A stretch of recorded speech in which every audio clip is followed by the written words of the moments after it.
Hey, hello everybody. How are you? Thank you for joining today.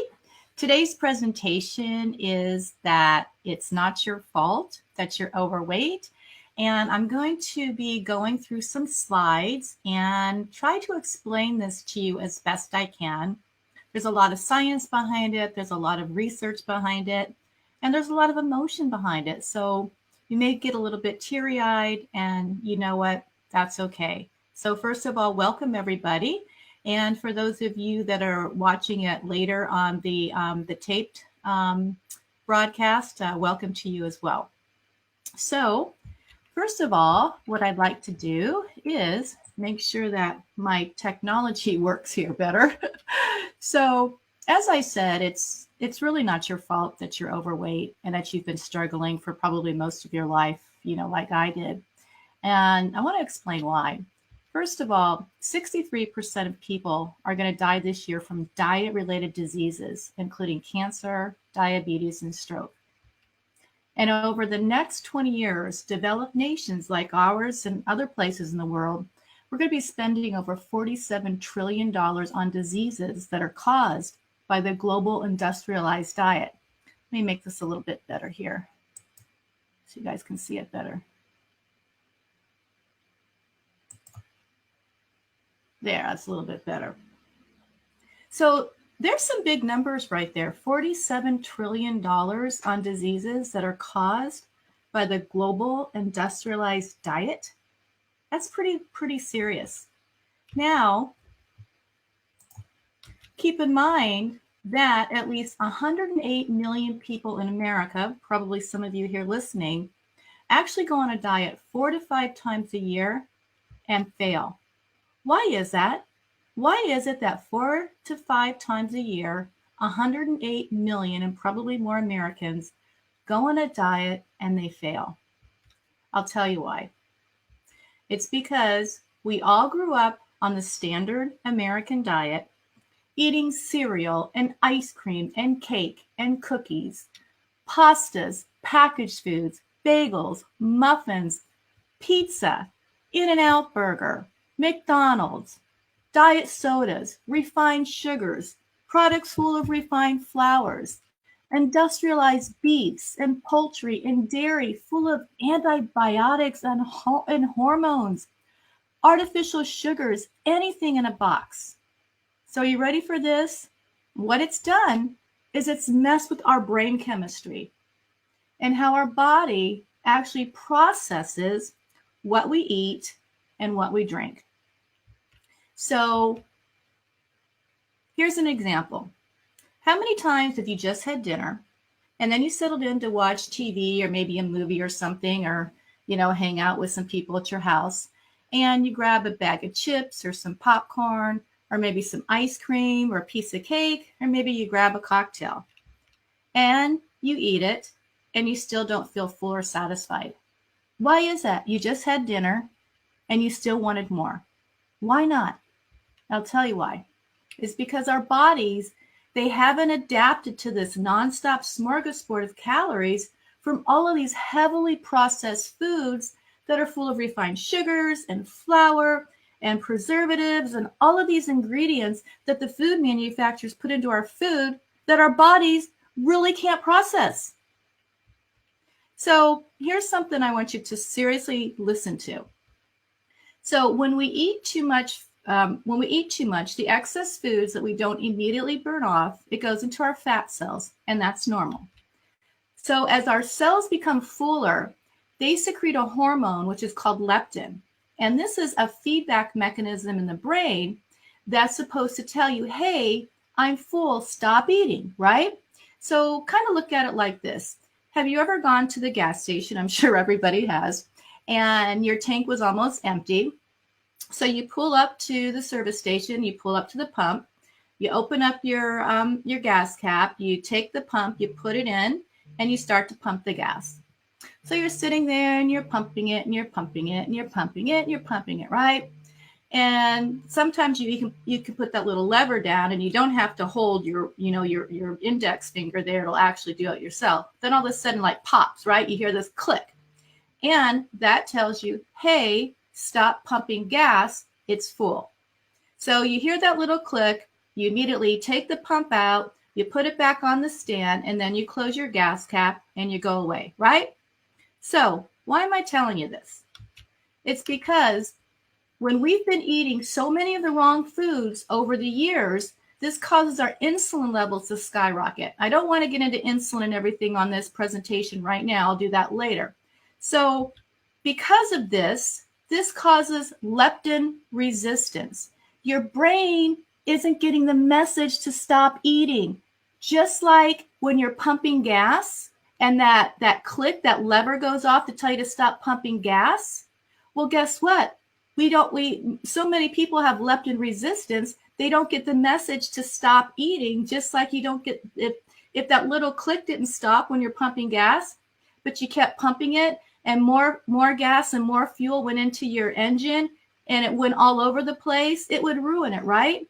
It's the same. So many people have leptin resistance and that feedback mechanism is broken and it's not telling you to stop eating. That's why you keep eating and eating and eating and eating.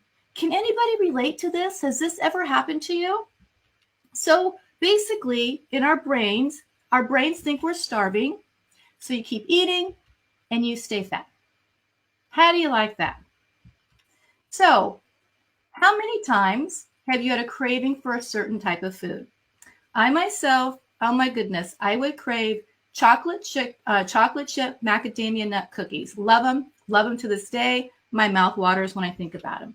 I used to drive 10 miles to a specialty store for a certain brand of these chocolate chip macadamia nut cookies. I would actually look forward to it my whole day. I always had a lot of stress in my life, and these damn cookies always put a smile on my face. So I would drive out of my way, usually in traffic. I'd get the cookies. I'd go back into my car. I'd sit in my car. I'd turn on the radio, and I would eat the whole bag in one sitting. We're talking about 4 pounds of cookies. 4 pounds of cookies. I didn't stop. I just kept eating and eating and eating and eating. Again, why is this? I'll tell you why. It's because foods that are full of sugar, they hit a part of our brain which is called the dopamine receptors. And this is the feel-good center of the brain that makes you happy. So a lot of times if you're not happy, it's because there's not enough dopamine in your brain. And a lot of people that suffer from depression, or they have a lot of stress in their life, or they have a lot of unhappiness in their life, what do you want to do? You want to go get something sweet because you want to feed that. Your dopamine receptors are low. So what's something that hits it and brings it back up again? It's sugary foods. So look at it like this. As we eat all of these foods that have a lot of refined sugars and also flour, our receptors, they're flooded now because we're eating so much. They're flooded now with tons of dopamine. So what it's doing in your brain, it's like this pinball machine, lighting it up on steroids. Have you ever played pinball before? Ding, ding, ding, and everything just lights up, right? So these receptors, they're not designed to process so many foods full of sugars and flours and chemicals, and foods like cookies and candy and cake and ice cream and pizzas and chips and sodas, all the, fast foods that we eat all the time. Our brains, they're not designed for that. They never have been, and they never will be. So what happens is that since these receptors, since they can't handle so much stimuli, a process called downregulation is created. And what that is that actually, it changes the physiology of your brain chemistry, and it leaves you always craving sweets and stuff to keep you happy. And, feel-good foods like sweets and candy and cookies, coffee does it, cigarettes does it, amphetamines does it. And, my thing isn't working here. And so because of this, we get moody and we go crazy if we don't get our food fix. Can you relate to that? If you're just like craving something and you can't get it and you just are all of a sudden in a bad mood and you just You just feel like you're crazy inside. This is why. It's because of this downregulation from these receptors, being so damaged throughout our lives with all of these sweets and foods that we've been eating. So can you start to see how it's not your fault that you're overweight? How it's not your fault that you can't control a lot of these foods that you're eating? Can you see that? So, as a result, like I said, because of this downregulation, what it does is the more of these foods and sweets and stuff that you have, the more you're going to need to make you happy. So you desire more of these foods that make you feel good. And you know what? These foods truly become addictive. So you can't help but want more and more and more. And you know what? When I first learned about this, it brought tears to my eyes because for so much of my life, I was addicted to sweets. I didn't know why. I thought I needed therapy, or I needed antidepressants, or I needed whatever. I needed, to not have stress in my life, or I needed to be on vacation. I mean, there's just so many things that come at you, but this is what it is. And you know what? These foods have damaged our brain chemistry, and we've got to fix it. And get this, sugar is 8 times more addictive than cocaine. And the food companies know this, and they thrive because of it. Think about your day today or even yesterday. How many times were you exposed to cookies or candy or cupcakes or desserts or fast food? It's everywhere. Over 190 times we get exposed to this. It's impossible to stay thin, wouldn't you say? So guess what? Again, it's not your fault that you're overweight. So what is the solution? It's obviously is to start with fixing the brain chemistry. Wouldn't you say? So how do we do that?